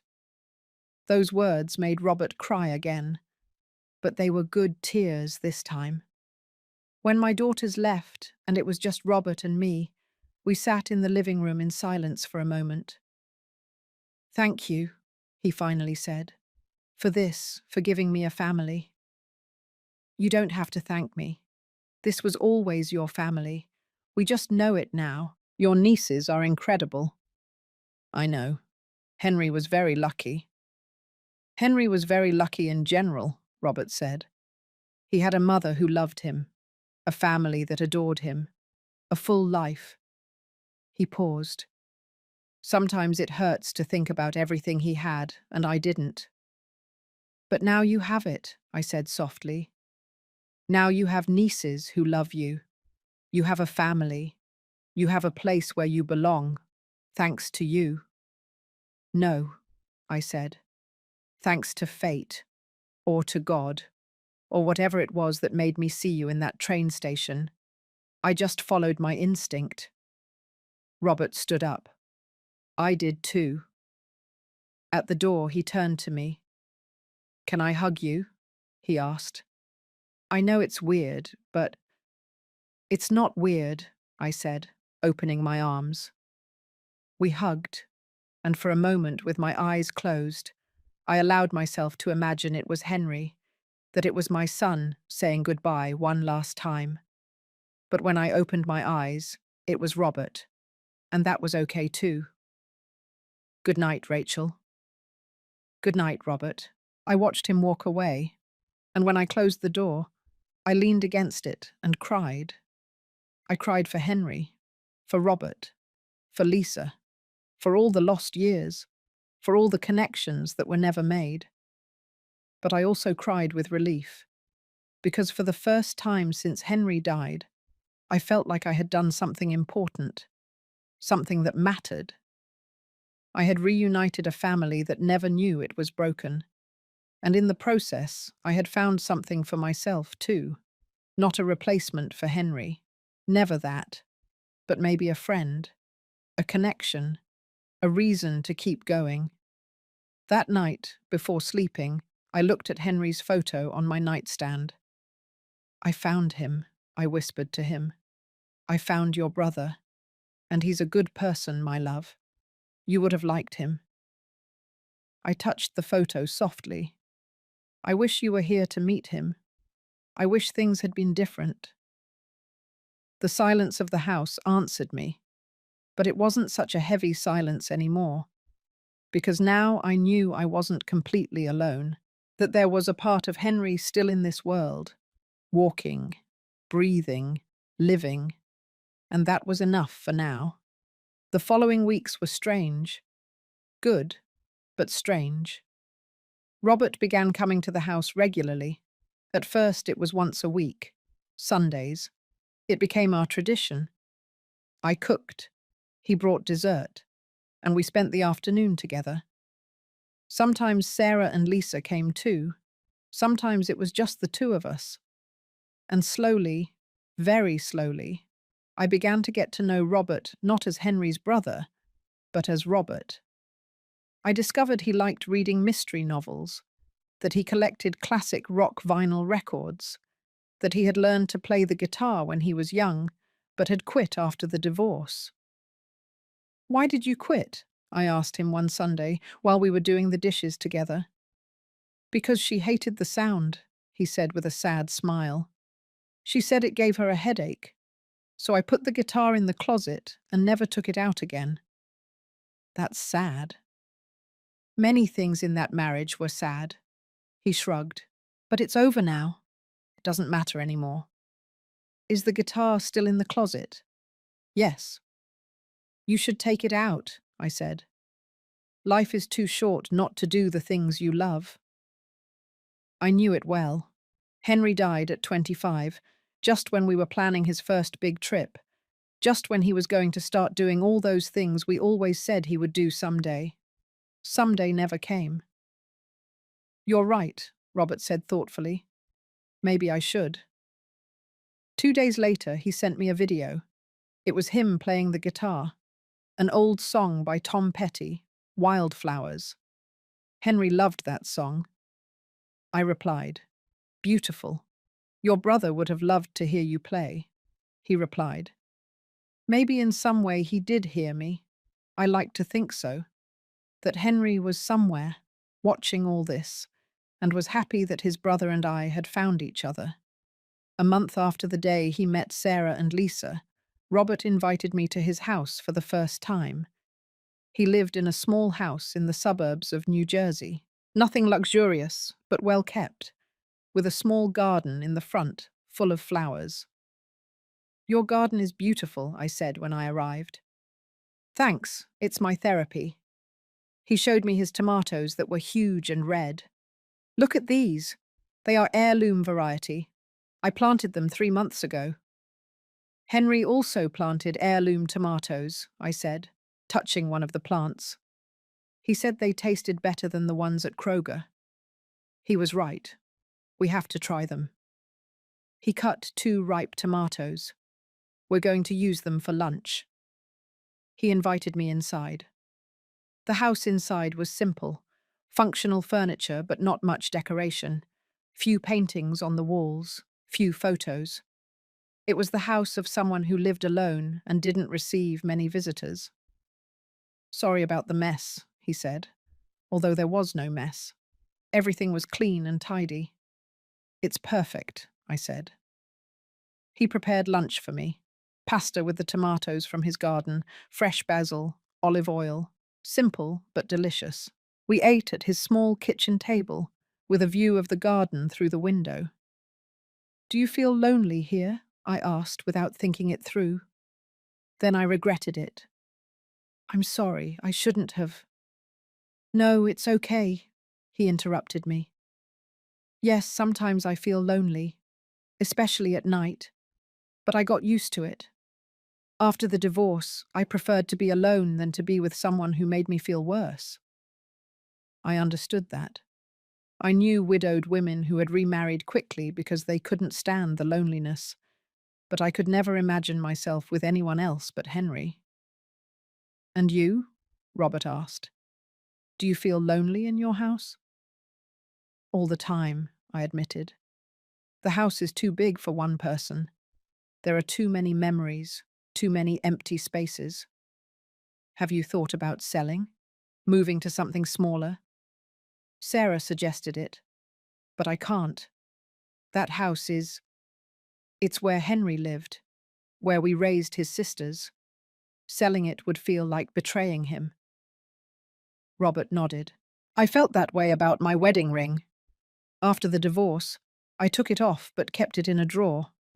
I couldn't throw it away. It was like throwing away 8 years of my life. Even if those years weren't happy, they were still mine." "Do you still have it?" "Yes. In a box, along with other things I don't know what to do with." photos, letters, memories of a life that no longer exists.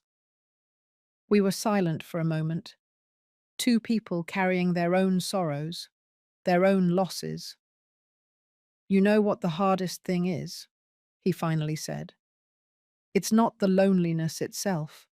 It's not having someone to share the small things with, like when you make a joke and there's no one to laugh, or when you cook something tasty and there's no one to try it, or when you see something interesting on the street and you turn to comment on it, but there's no one there. Yes, I whispered. Exactly that. Henry was lucky to have you, Robert said, looking at me, to have someone to share all that with for 25 years. I was lucky to have him. After lunch, Robert showed me the rest of his house. His small office where he worked, his simple bedroom, and in a room at the back, his music room. There was his vinyl collection, hundreds of them organized alphabetically, and in the corner, on a stand, his guitar. I took it out, he said, touching it softly, after your text. I cleaned it. I changed the strings, and I've been playing again. I'm glad. Do you want to play something? I'd love to. He sat down and started playing. Another old song, Yesterday by the Beatles. I closed my eyes and listened, and for a moment, I felt as if Henry was there with me. Not literally, not as a ghost or spirit, but in the music, in his brother's hands playing those strings, in the memory of all the times Henry and I sang that song in the car. When he finished playing, I had tears in my eyes. I'm sorry, I said, wiping them. That song was special for you and Henry. Yes, we used to sing it when we drove. Robert put the guitar aside. He sat next to me on the small couch in the music room. Rachel, there's something I've wanted to ask you, but I haven't known how. What is it? Is it okay? He asked softly. That I'm here, that we've formed this friendship. Doesn't it feel like you're replacing Henry? I thought carefully before answering. At first, I admitted, I felt guilty, as if being with you was betraying his memory. Because you look so much like him, you sound so much like him. Sometimes when I'm not paying attention, for a second I think you're him. I know, I've noticed. But, I continued, little by little I've realized that you are not Henry. You are Robert, and although you look alike, you are different. You are quieter, more introspective, more musical. Henry was more outgoing, more direct, more sporty. And is that okay? That I'm different? It's more than okay, I said, because I don't want a replacement for Henry. Nobody could replace him. But I do want... I searched for the right words. I do want a friend, someone who understands, someone to share the small things with. Robert smiled. That Henry smile that melted my heart, but that I was now beginning to recognize as Robert's too. I want that too, he said, and I can be that friend for you. If you let me. You already are. We sat there, in that small music room, surrounded by vinyl records and memories, two lonely people who had found mutual comfort. It wasn't romance. Not yet. But it was something. It was connection. It was companionship. It was the promise that neither of us had to be alone. 2 weeks later, Robert invited me to a concert. It was a blues festival in New Orleans, a genre Henry never enjoyed, but that I always loved listening to live. You don't have to come if you don't want to, he said when he proposed it to me. I know maybe it's weird, but I have 2 tickets, and I thought, I would love to go, I said without hesitation. The night of the concert, I dressed more carefully than I had in months. I put on a navy blue dress that Henry had given me years ago, but that I rarely wore. I put on light makeup. I styled my hair.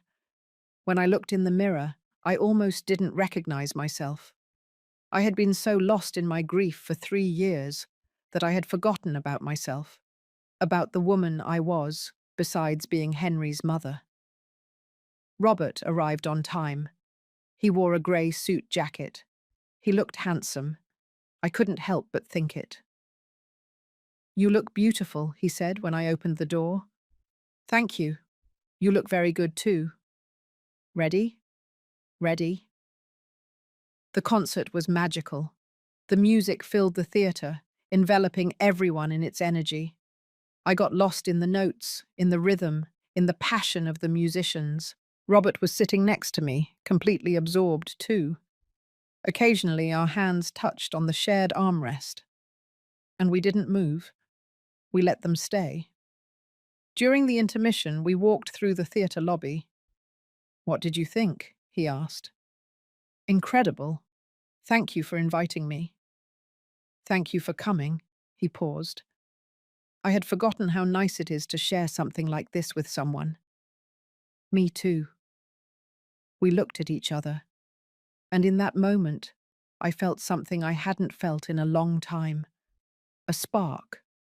Small, almost imperceptible. But it was there. It wasn't guilt. It wasn't betrayal. It was just possibility. The possibility that maybe, just maybe, life hadn't ended when Henry died. The possibility that maybe there was still joy to be found, moments to live, connections to make. Not now, not yet, but someday, maybe. After the concert, Robert drove me home. At the door, before saying goodbye, he said, "Rachel, there's something I want you to know." "What?" "These last 2 months since I met you have been the best of my life in a long time. And it's not because you look like Henry's mother, or because you are my connection to the brother I never met. It's because you, because you are kind, and strong, and genuine, and I feel fortunate to have met you." My heart beat faster.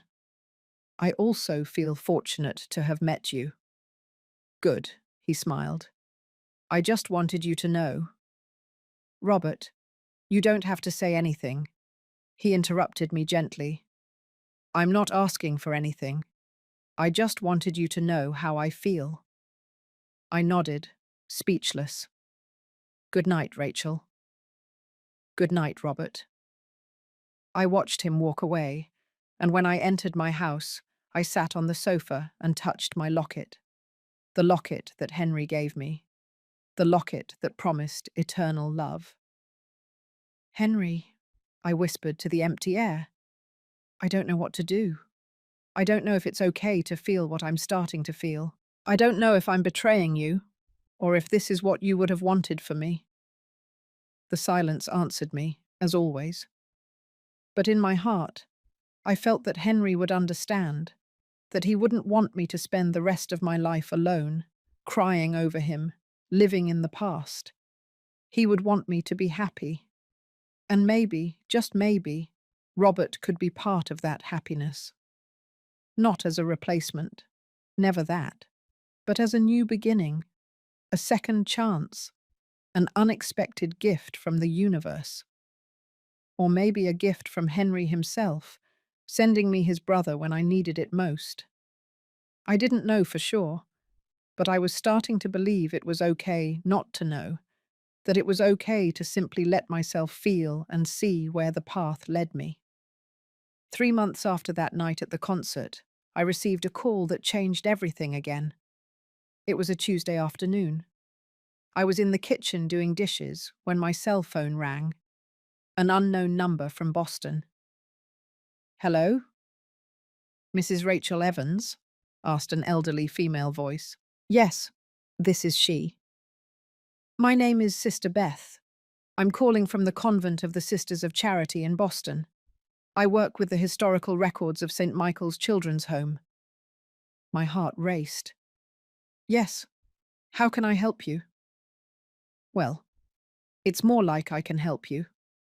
A few months ago, Someone from the state's social services contacted me saying you had been looking for information about an adoption from 1999, the Miller twins. Yes, I said, almost breathless. Yes, I've been looking for information. Did you find something? Something you might want to see? Letters. From Lisa Miller. She wrote several letters before she died. They are in our archive. They were never delivered because, well, I'll explain that when you come. What? What kind of documents? Letters. From Lisa Miller. She wrote several letters before she died. They are in our archive. They were never delivered because, well, I'll explain that when you come. I'll be there, I said without thinking. When can I go? Whenever you like. I am here every day. I will go this weekend. Perfect. I will wait for you here, Mrs. Evans. I hung up with trembling hands. Letters. Lisa had written letters. I immediately called Robert. Did they find something? I said as soon as he answered. A nun in Boston. She says she has letters from Lisa. What? When? I have to go this weekend. Do you want to come with me? There was a pause. Are you sure?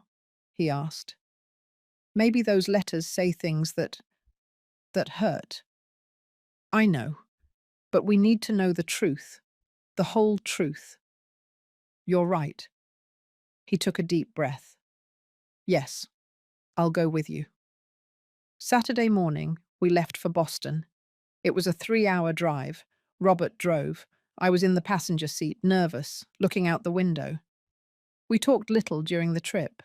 Both of us were lost in our thoughts, wondering what we were going to find. We arrived at the convent at noon. It was an old building, with stone walls and a quiet garden full of flowers. Sister Beth met us at the door.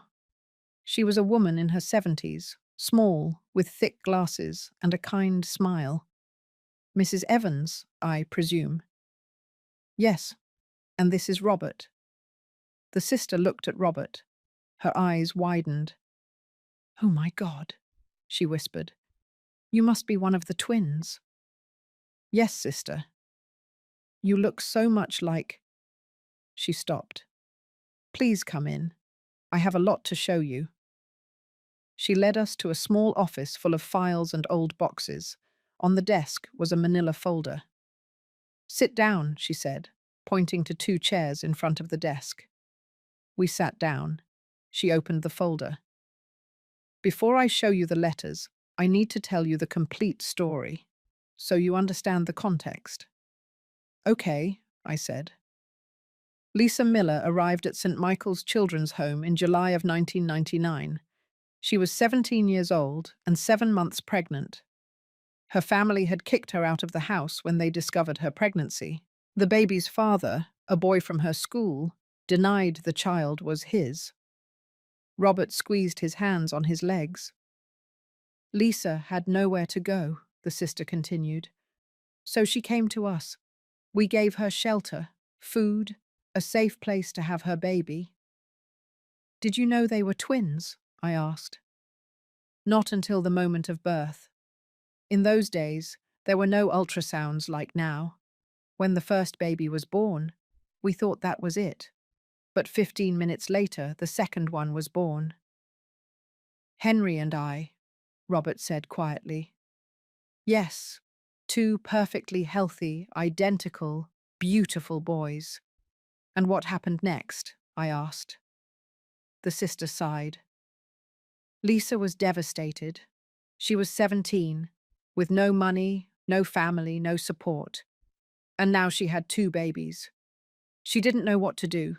She spent 3 days in the orphanage infirmary, crying non-stop, holding her babies. My heart broke imagining that scene. On the 4th day, the sister continued, she came to talk to me. I was very young then.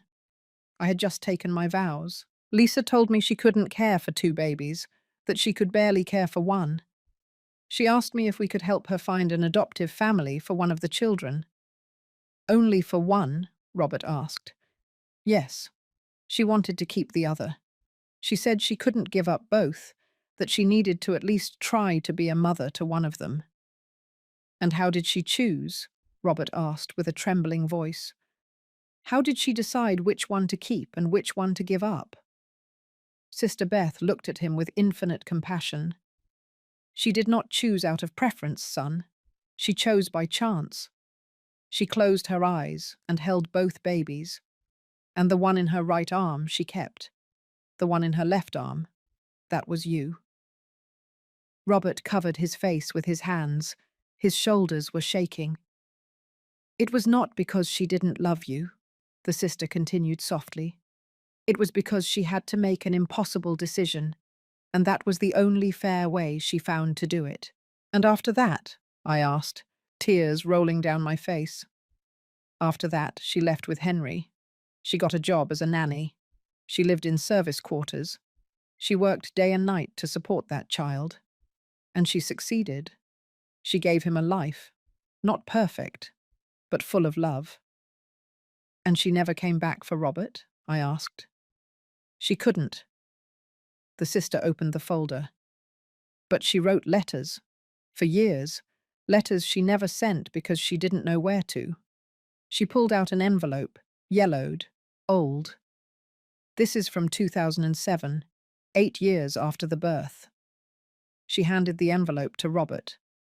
With trembling hands, he opened it and began to read aloud. My dearest Robert, today is your 8th birthday. Henry, your brother, is also turning 8. I baked a small party for him, just the two of us, a chocolate cake that I made with my own hands, and some candles. But as we sang Happy Birthday, I could only think of you. Where are you? What do you look like? Are you happy? Does your family treat you well? I think of you every day, every birthday, every Christmas. Every moment of joy with Henry is tinged with the sadness of your absence. Henry does not know about you. I have not told him. How could I explain to him that he has a brother he will never meet? How could I burden him with that pain? Sometimes I wonder if I did the right thing, if I should have found a way to keep both of you, if I should have been stronger. But then I look at Henry, healthy and happy, and I tell myself that at least I saved one, that at least one of my children is okay.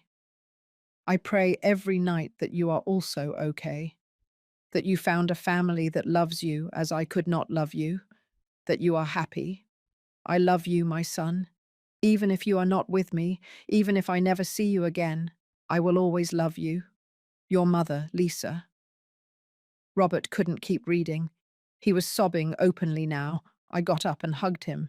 We were both crying. Sister Beth waited patiently, tears in her own eyes. There are more, she said softly when Robert could breathe again. She wrote one every year until 2017, 18 letters in total. Why did she never send them? I asked. Because the adoption records were private. She didn't know who had adopted Robert. She didn't know his last name. She didn't know where he lived. So she wrote the letters and kept them here, with us, hoping that someday someone would come looking for them. And here we are, Robert said. Here you are. The sister handed him the folder. All of these are yours, to read when you are ready. Robert took the folder with reverence, as if he were holding something sacred. Thank you, sister. There is one more, she said. A final letter. Lisa brought it to me in 2017. She said it would probably be the last because she was sick. She passed away 3 years later. She pulled out another envelope. This one was sealed. She asked me to give it to Robert if he ever came looking for her, that no one else should read it, only him.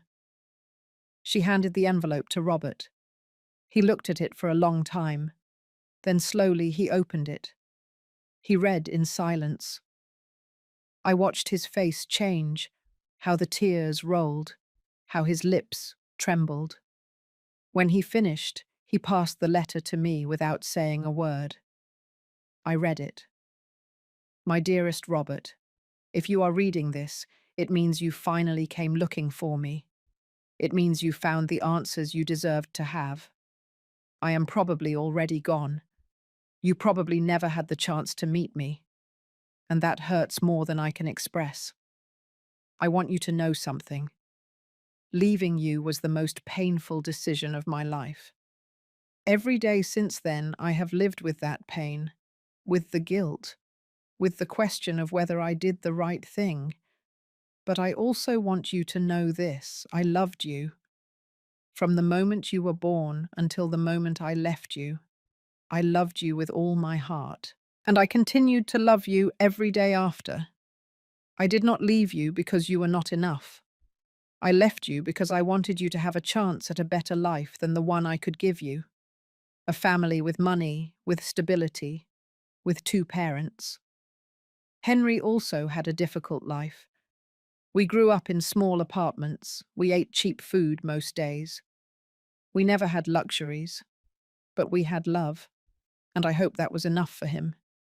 I wish I could have done the same for you. I wish I could have been your mother too, but I couldn't, and I had to live with that reality every day. If you ever wondered why I abandoned you, the answer is I didn't abandon you. I set you free. I gave you the opportunity I couldn't give you, and I hope, with all my heart, that you had a happy life, that you were loved, that you fulfilled your dreams, because that was my dream for you. I love you, my son. I have always loved you. I will always love you.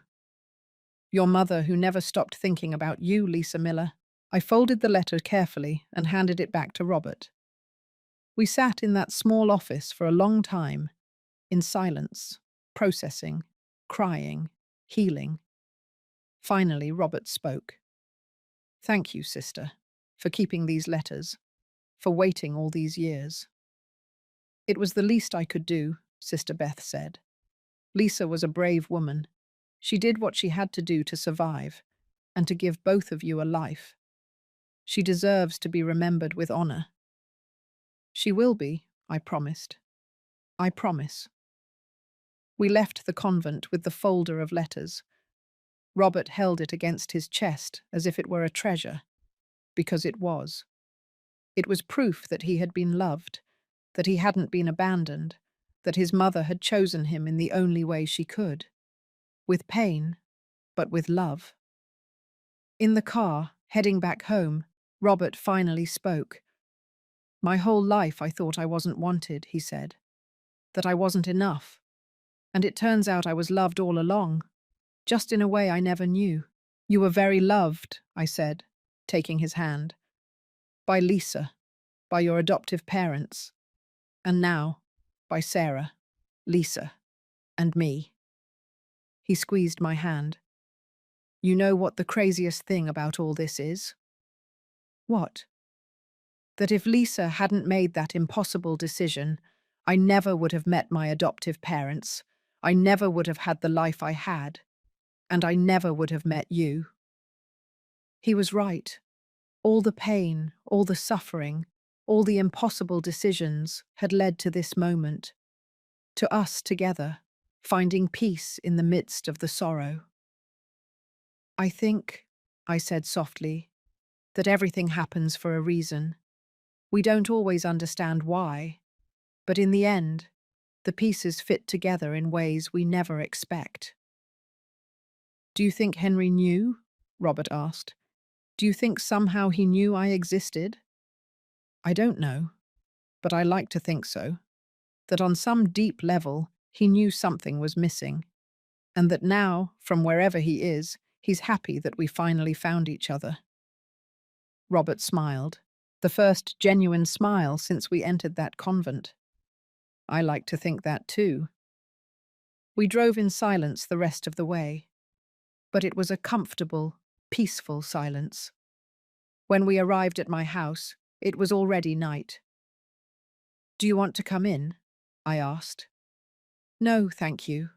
I need to be alone for a while, to process all this, to read the other letters. I understand. Before leaving, he hugged me, a long, strong hug, full of gratitude. "Thank you, Rachel," he whispered, "for everything, for finding me, for helping me discover the truth, for giving me a family.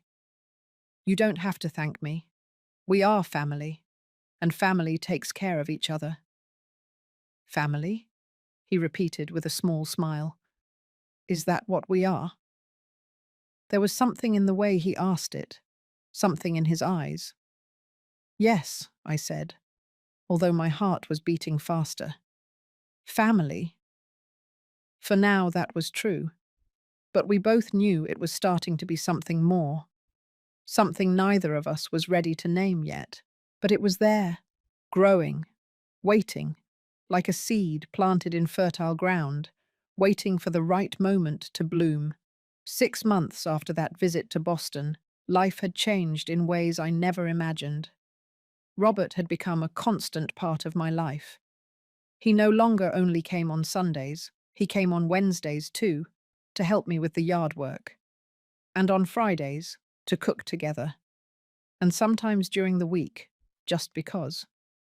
My daughters adored him. Lisa had invited him to be the baby's godfather when she was born, a beautiful girl named Ellie, in honor of his adoptive grandmother. When Lisa announced the name in the hospital, Robert cried, tears of joy and healing, of a circle finally closing. Sarah had also grown very close to him. She called him to ask for advice on her school cases. He, with his engineer's mind, could see patterns and numbers in ways she found helpful. And I had started to feel things that scared me, not because they were bad, but because they meant I was letting go of something I thought I would never let go of. My grief for Henry. It wasn't that I had stopped loving him. I would never stop loving him. He would always be my first love, my son, the man with whom I built a life. But little by little, I had begun to accept that my life with Henry had ended, and that it was okay to start something new. One Saturday morning, Robert arrived earlier than usual. I was still in my pajamas, drinking coffee in the kitchen, when he knocked on the door. "Robert," I said, surprised when I opened it. "I wasn't expecting you until 10. "I know. Sorry, but I couldn't wait." He looked nervous. He was carrying something in his hands. A small box. "Can I come in?" "Sure, come in. Do you want coffee?" "No, thank you. I need to... I need to tell you something." My heart began to beat faster. We sat in the living room. He put the box on the coffee table, but didn't open it yet. "What's wrong?" I asked. "You're scaring me." "I don't want to scare you. I want to..." He took a deep breath. "Rachel, these last few months have been the happiest of my life, and I know it's probably too soon. I know maybe I'll never measure up to Henry, but I need to tell you this. Rachel, I'm in love with you," he said all at once. "I don't know when exactly it happened. Maybe it was at that concert, or maybe it was when you invited me to meet your daughters, or maybe it was the day you took me to my mother's grave and held my hand while I cried. I don't know, but it happened, and I can't pretend we're just friends anymore." Tears filled my eyes. "I'm also in love with you," I whispered, "and I felt so guilty about it." "Why?" "Because it feels like betraying Henry, like replacing him." Robert took my hands. "You're not replacing him. I am not Henry. I never will be. And I don't want to be. I want to be Robert, the man who loves you for who you are." "Not because you are his mother, but because you are smart and strong and beautiful and kind." "I don't know if I'm ready," I admitted, "for this, for loving someone again." "You don't need to be ready today, or tomorrow, or next month. I just need you to know how I feel, and that when you are ready, if you ever are, I'll be here waiting." I looked at this man in front of me, this man who had entered my life in the most impossible way, who shared my son's face but had his own heart, his own soul. And I realized something. I didn't have to choose between Henry and Robert. I could love both, in different ways, at different times. But both were valid. Both were real. "There's something I need to do first," I said. I stood up. I went to my bedroom. I opened the drawer of my dresser, and I took out the locket. I had worn it for 3 years. I never thought I would take it off. But now, looking at it, I knew it was time. Not because Henry didn't matter, but because I had learned that loving someone new didn't mean stopping loving the one you lost. It simply meant that your heart had found more space. I returned to the living room. Robert looked at me, expectant. "I need to do something," I told him. "Would you come with me?" "Where?" "To the cemetery." Half an hour later, we were standing in front of Henry's grave. There were fresh flowers, the ones I put there every week. Robert stayed a few steps back, giving me space. I knelt in front of the tombstone. I touched Henry's name engraved in the marble. "Hello, my love," I whispered. "I came to say goodbye. Not forever, never forever, but in a different way." The tears rolled down my face freely. "I met your brother. I know you already know. I know somehow you brought us together, because we needed to find each other. He needed family, and I needed a reason to keep going." I touched the locket. "I fell in love with him, Henry, and I feel guilty about it. But I also feel that maybe you would want this for me, that you would want me to be happy, that I wouldn't spend the rest of my life alone." I undid the clasp of the locket slowly. I cried as I did it. But I need to move on. I need to live, because I'm still here, and you would want me to live, wouldn't you? The wind blew softly, moving the flowers, and I felt in my heart that Henry was giving me his blessing. "Thank you," I whispered, "for everything, for 25 years of love, for a life that, although it ended too soon, was complete. I will never forget you. You will never stop being a part of me." I kissed the locket, and then I placed it on the small vase of flowers in front of the grave. But now it's time for me to find my own happiness again, and I think your brother can give me that, in a different but good way. Very good. I stood up. I wiped my tears. "I love you, Henry. Always." I turned toward Robert. He had tears in his eyes, too. "Are you sure?" he asked. "I'm sure." We walked back to the car, holding hands. And although my heart still ached for Henry, it also felt light, free, ready to love again. 3 months later, Robert and I were in the yard of my house. He had brought new seeds, heirloom tomatoes, the same ones Henry used to plant. "Are you sure you want to plant them?" he asked. "I know this was Henry's garden." "It was Henry's garden," I said. "But now it can be our garden. We don't have to erase his memory to create our own history." Robert smiled. That smile that no longer reminded me so much of Henry, but that had begun to be uniquely Robert's. We planted together. We dug the soil. We put in the seeds. We watered them. And as we worked, we talked about our plans. Robert had decided to sell his house. It was too big for one person, and it was too far away. "Have you thought about where you would move?" I asked, although I had an idea. "Well," he said carefully, "I had thought, maybe, if it's not too soon." "Yes," I said before he could finish. "Yes?" "Yes, you can move here, if that's what you wanted to ask." His face lit up. "Are you sure? I don't want to pressure you." "I'm sure. This house is too big for me alone, and you spend most of your time here anyway. It makes sense." And your daughters, what are they going to think? I already asked them.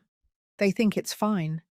In fact, Sarah said it was about time we stopped pretending we were just friends. Robert laughed. He pulled me toward him, and he kissed me. It wasn't our first kiss. We had had our first kiss a month ago, one night after dinner, when the conversation stopped and we simply looked at each other and knew it was time. But every kiss still felt special. It still gave me butterflies in my stomach. I love you, Rachel, he said against my lips. I love you too, Robert. And I meant it. Not in the same way I loved Henry. It was different, but it was no less real. It was no less deep. It was simply new. A second chance at happiness. A gift that the universe, or God, or Henry himself had given me when I needed it most. That night we had dinner with the whole family. Sarah, Lisa, her husband Mark, the little Ellie, Robert, and me. All around the table that used to belong only to Henry and me, but that was now ours. Lisa raised her glass. A toast, she said, to Uncle Robert, to Mom and to Henry, who somehow brought us all together. To Henry, everyone repeated. And to second chances, I added. To the love we lost and the love we found. To second chances, everyone said. We toasted, we drank, we laughed. And in that moment, surrounded by my family, with Robert's hand in mine, I felt completely at peace. It had been a year since that afternoon at the train station when I saw a ghost. A year since my life changed forever. And it had been the most difficult year of my life, but also the most transformative. I had lost my son, but I had found his brother. I had cried more than I thought was possible, but I had also loved again. I had discovered painful secrets, but I had also found healing truths, and I had learned something important, that life doesn't end with loss, it just changes. That love is not finite, it can grow, it can expand, it can find new ways of existing, and that sometimes the most painful endings lead to the most beautiful beginnings. I got up from the table for a moment. I went to the living room where we had family photos on the wall. There was Henry, at his graduation, with his sisters, in his favorite camping spot. And now, next to those photos, there were new ones. Robert, with Sarah and Lisa. Robert holding little Ellie. Robert and me in the garden. I hadn't erased the past. I had simply added to the future. And that was fine. More than fine. It was perfect. Robert came and stood next to me. What are you thinking about? He asked. About how strange life is, I said. About how the most impossible things sometimes turn out to be exactly what we needed. Like finding you in that train station. Like thinking I had seen a ghost when I had actually found the future. He hugged me from behind, resting his chin on my head. Thank you for not running away, he said. When you saw me that day, when you could have thought you were crazy and let it go. Thank you for chasing the truth. Thank you for not calling the police, I joked, when a crazy woman chased you through a train station yelling a dead man's name. We both laughed, and in that laughter there was healing, there was joy, there was hope. The things I thought I would never feel again after Henry died. But here they were. Because life, I discovered, always finds a way. Love always finds a way. And broken families always find a way to unite again, even if it's in the most unexpected way. Even if it takes a ghost in a train station for it to happen. This is the takeaway lesson I want you to carry with you from my impossible journey. When profound loss strikes, we often build walls of grief around ourselves, convinced that the greatest love we experienced is also the last. I learned that true love doesn't demand exclusivity from your future. It encourages your continuance. The strength it takes to embrace a second chance, whether it's a new purpose, a new path, or even a new person, is not an act of erasing the past, but an act of honoring the beautiful life that came before. Do not let the memory of a finished chapter prevent you from writing a magnificent new one. Grief teaches you profound humility and resilience, allowing you to recognize and appreciate unexpected blessings.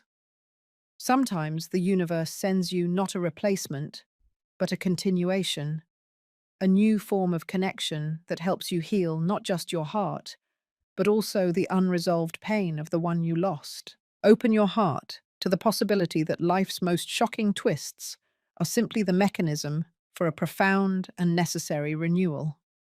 If my story helps one single person to open their eyes, to believe that they can love again after loss, to understand that endings can also be beginnings, it will have been worth it. Because that's what I learned in this impossible year, that death is not the end of love, that secrets always find the light, that families are stronger than we believe, and that sometimes the greatest gift we can receive is a second chance, not to replace what we lost, but to honor it by building something new, something beautiful, something none of us expected, but that we all deserved. Thank you for listening to the end. If this story touched your heart, subscribe and turn on notifications to hear more stories of women who transformed their pain into wisdom.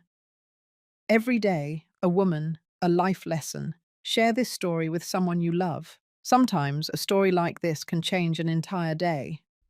God bless you, and until next time.